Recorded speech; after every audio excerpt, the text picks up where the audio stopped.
Hello, and it's very, very nice to have all of you back. It's been a wonderful experience doing this series with Sister Denise entitled The Gita Decoded. We are now on episode 47, where we will be doing an overview or a synopsis of what is contained in chapter 14 of the Bhagavad Gita. Sister Denise, it's always great to have you here. Thank you so much for being here and welcome back. Thank you. Chapter 14 is a very rich chapter filled with a mine of information as to human conduct and describes humanity in mainly in the form of the three gunas. Sister Denise, from a Western point of view, because I'm looking at the Gita with fresh eyes, I have categorized the Sattvic stage as the stage of enlightenment, the Rajasic stage as the stage of semi-enlightenment, and the Tamasic stage as the stage of ignorance. Am I right? I think yes. It's a bit strange to figure between your enlightened or you're partially enlightened, yes. And it's a difficult situation, the Rajasic, because they get it but not quite, or they almost get it but not quite. It's not ignorant, but then it's not enlightened. The one stanza that says that he who is Sattvic is upwardly mobile, and he who is Rajasic is the middle level. And stays there. Static. Okay. And he who is Tamasic is going down south. So one can use arrows to depict the three stages.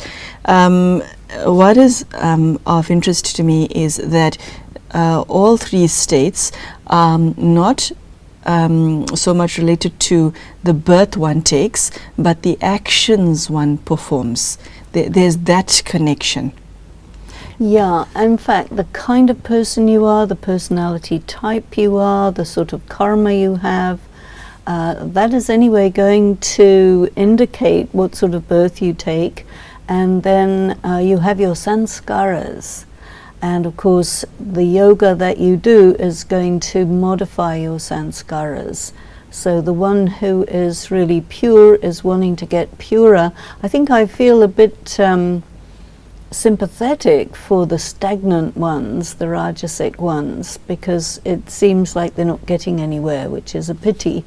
And of course the Tamasic ones going down, well, that's how it is. Okay, Sister Denise, would you link the three gunas to the law of karma for us? I know you've done so before, verse by verse, but could you share how the two are linked? The reason I ask this question is because many who find themselves in dire circumstances think that they are doomed to lead such a life for the rest of eternity. Okay, and they feel stuck. Could you help us through that? Well, this I think is connected with the concept of fate. And there are people who say, once your destiny is there and you define your destiny for yourself as I'm doomed, then because of the idea of fate being something you can't do anything about, then you extrapolate and say, well, that I can't do anything about being doomed. However, you see God talking about karma, akarma, vikarma. So sukarma, the pure karma, the neutral karma, which is generally translated as non-action or inaction, which in Brahma Kumaris we speak of as neutral action, and then the vikarma, the negative karma. So a sattvic type of person would be what we call somebody who is practicing to be soul conscious and to be linked, connected with their higher side of the self, which is something we find in the capital S, and also in remembrance of God. There's also this additional idea of being an instrument of God, but the main thing is that you're doing karma which is raising your level. That means you're evolving, you are moving to a higher and higher stage. So this is the sattvic person. Now the rajasic person is not doing neutral karma, no. The rajasic person is in struggle.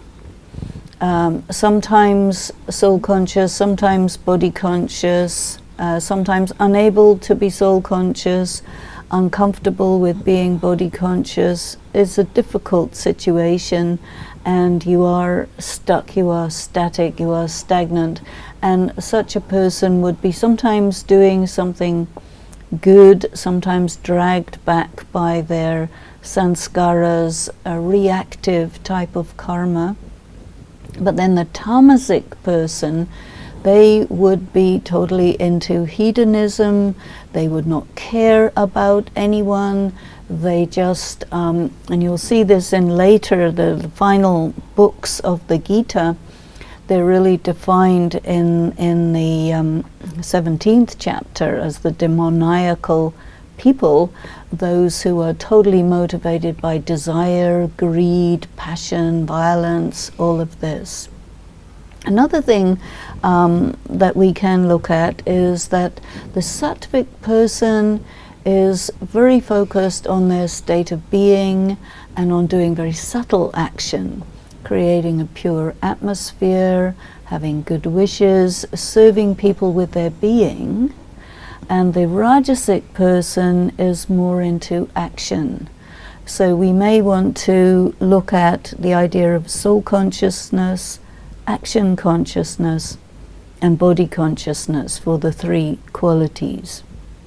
So the rajasic person is motivated by passion, they want to do something, but then they become caught up in what we call I-ness and my-ness. I am doing this, this is my project. You'll start really wanting to possess it. So that's a bit rajasic. And I think that a lot of us are caught up in that. And then we have to be very aware, okay, I'm in action consciousness. What I need to do is raise my level of consciousness. Because I think already if a person is studying the knowledge of the Gita, practicing Raj Yoga, they will anyway be eschewing the tamasic behavior and state of being. I like that word, eschewing. Yes, okay. Will that come naturally? You see, if you're really tamasic person, you're not going to be drawn to spirituality. You're focused on hedonism, and that is that. So, okay. Yes, so Denise, we've been covering this entire series now in what is now the 47th episode. And what is very obvious to myself and to the viewer is that you are an intellectual and you have an academic as well as an experiential understanding of the Bhagavad Gita. Now, there are millions who are aware of the Bhagavad Gita, who read it, who understand it, who try to live it, or practice what is contained in it. Is truth something that somebody who's not an intellectual can grasp? A simple person, not stupid, not idiotic, but simple, or is it the purview of the intellectual? Is the Bhagavad Gita for everybody? That is my question. Yes. Not just somebody of your ilk. No, what happens is there is the verses, the shlokas of the Bhagavad Gita which a person will study and read every day. This is one of the practices that some Hindus will do as part of the religion. But there is a vast majority of people who will not sit down and read it. Of course, the Gita is written in Sanskrit, so most people don't know Sanskrit. And even you and I would hardly dare to attempt to pronounce the Sanskrit. We would definitely have it wrong. But what we have is, I think, from Winthrop Sargent, a very much of an accepted translation. I think in the academic world of the Western universities who do study the Gita from the academic angle, they would work with this translation. But most people, they don't read the Gita, but they know about what's contained in it. So, for example, in generally speaking, the practices of most Hindus is to attend a satsang. And there will be a pundit, a scholar, a person who is very familiar with the Gita, and they will talk about different concepts. They may go into the detail of the meaning of certain shlokas. So what happens is there are particular phrases from the Gita that are really well known. Everybody has heard about it. Take, for example, the expression, the soul is his own best friend or his own worst enemy. I mean, this is an internationally known important statement, but few people will know that this comes from the Gita. And yet everybody knows that it's a truism, you see. So there is truth that is absolutely for everyone, and truth is very subtle. And when you go into the details of the Gita verse by verse, then you find that it's hard work, because there's so many different ways that it could be interpreted, and someone will say, no, it has to be interpreted this way. Someone else will say, no, it's that way. And then we will say, well, maybe, so I think actually what most people do, which I think is what we're doing, is we're going for the things that strike us.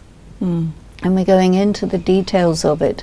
And because I have been studying the Raj Yoga as it is presented by Shiv Baba through Prajapita Brahma in the Brahma Kumari's World Spiritual University, this is our awareness of the Gita through that lens. And so we're always looking at it in terms of what we learn from the Muralis and like this.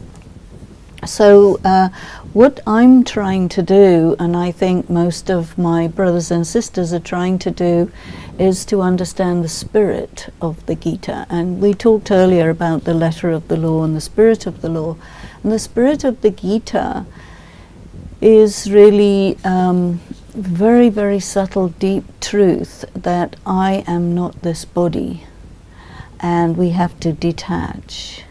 And I am fundamentally pure, and my relationship with God, part of my relationship with God is by telling me the knowledge of the Gita, God is causing me to understand myself, to understand God, to understand the world in a much more refined way than hitherto. So the whole thing of the study of the Gita is a refinement of the self. We're trying to become more and more sato pradhan. We're trying to raise the level of our consciousness. We're trying to be very aware, really try to see the difference between the world of spirit, the world of matter, and function in that awareness. That's a very subtle type of consciousness, and of course you always slip away from it. So I think what we're trying to do in Brahma Kumaris is really practice what the Gita is wanting to say to us, and then there should be a difference in our karma, which means that, and we were talking earlier about fate, a very important question. If you change your consciousness, you'll change your karma. If you change your karma, you'll change the direction of your life, which means you'll change your fate. Mr. Denise, what strikes me about the depth of chapter 14 is that in order to be aware as to the quality of your actions, or your words for that matter, you have to be self-aware, firstly, and secondly, you have to care. about yourself. And when I mean self, I mean you care about yourself today, you also care about the quality of your life 10 years from now and in your next birth. Yes. Okay? A shockingly large percentage of people, whether they love God or not, have very little or no value for themselves at all. Okay? Which invites self-sabotage. Yes. Now, how do you cure yourself of that malady and care about your future and about yourself enough to create a good future for yourself? I would say, one of the things I've learned in Brahma Kumari, especially from Dadi Janki, is she says, Swachintan, Ishwar Chintan. Think about yourself. Think about God. This is an injunction. You must think about yourself because you're responsible for yourself and what happens to you. Now, in the Western world, which we grew up in, you have the conventional morality, which very often will say to a person who is thinking about themselves, don't be selfish. And this message of you have to think about others, don't think about yourself, does actually sabotage the attention that one needs to have on the self, which is very much emphasized in the Gita. So I think what we have here in a way is a conflict or a difference of angle between the message of God and the message of conventional morality. And conventional morality is basically the ideas that have been handed down through the ages by the main elite thinkers of any particular society. And that is people who have figured out, okay, this is the way to go. The thing with the Gita, which is so fascinating, is that it is said to have come from God. And so God speaks from a very, very different angle from people. And so we have these expressions, Shrimat, and the name of the Gita is Srimad Bhagavad Gita, the supreme directions of God, the divine song. Then you have another expression which is Paramat. Paramat is the directions that come from others, or what we can call as the external moral authorities, which are in a general way parents, teachers, religious leaders. And then you have another thing which is called Manmat, and Manmat is, in my way of thinking, you raised in a conventional external moral authorities angle on things, and you internalize that, and that becomes your own views, you see. So these three strands of influence impact a person, and I think this is where the sabotage comes from, especially in the Western world. So that level of self-care can be learned? Well, I think not just only it can be learned, but it really needs to be learned, and we need to learn to look after ourselves, take responsibility for ourselves, because ultimately, who else is going to? When you're a small child, you listen to the adults around you, but a certain point in time comes where you say, okay, now I have to figure it out for myself. And then you begin to realize that, I'm responsible for myself. I have to look after myself. And that doesn't mean, we have this expression, look after number one, at the expense of everybody else. So I think that our moral environment has a little bit contaminated and undermined a person's requirement to take care of the self. So Denise, coming back to the three gunas, is it about behavior only, or does it involve other aspects of human functioning?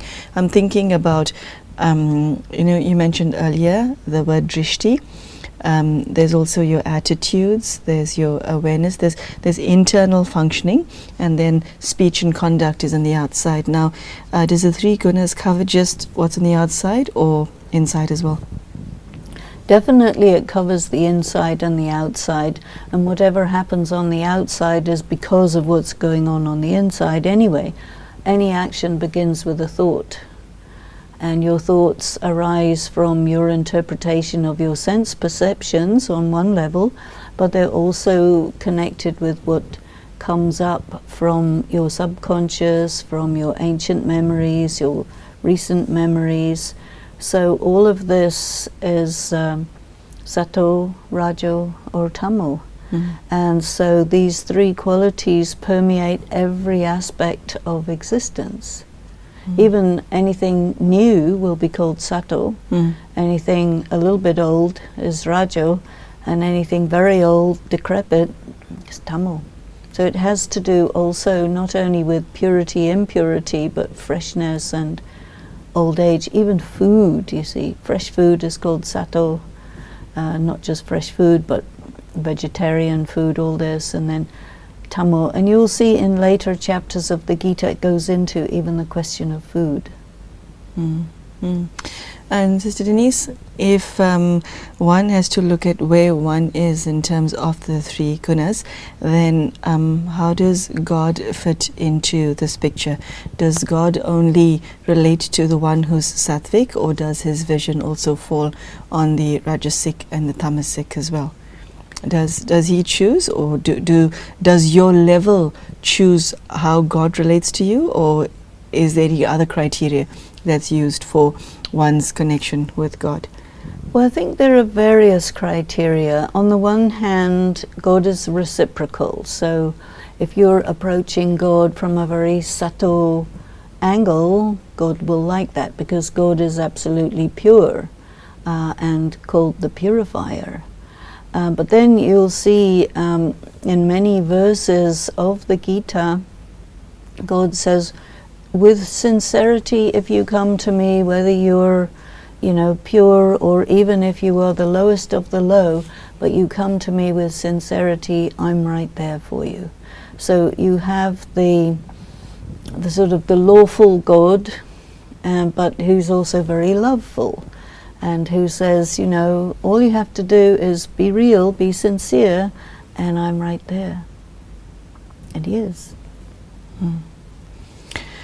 Okay, any last thoughts about chapter 14 before we say goodbye to our viewers?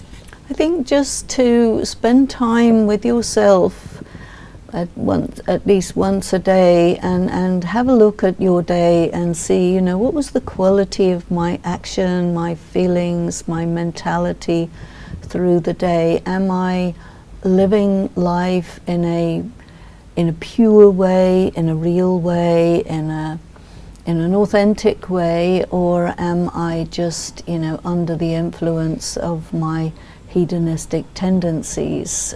Do I restrain those, or do I just do whatever I feel? Okay, thank you, Sister Denise. That was quite enlightening, wasn't it? So if the 3 gunas were of interest to you, if chapter 14 is of particular interest to you, I hope this episode and the one preceding this has been of some use to you in terms of understanding yourself, God, and the Bhagavad Gita itself on a much deeper level. I sometimes think that one of the problems in today's world is that we do not live from the depth that we're supposed to, and we tend to live up here, whereas we should be understanding things from much deeper. But Sister Denise has shared her experience and her amazing insight into what is contained in these chapters, specifically chapter 14, and I hope that you are now able to understand this at a level that makes sense to you, and above and beyond that, I hope you are able to apply it. And I really love the note on which Sister Denise ended this talk, today's episode, where she says, wherever you are at in terms of your life, irrespective of your past, irrespective of how good or bad you think you have been, if you go to God at this moment with a sincere heart and say to God, I am before you, He is bound to respond, and He will. And that is a beautiful note on which to end today's talk. I thank you for joining us, and I do wish you Godspeed. Do take care, and I hope to see you again for chapter 15. Goodbye.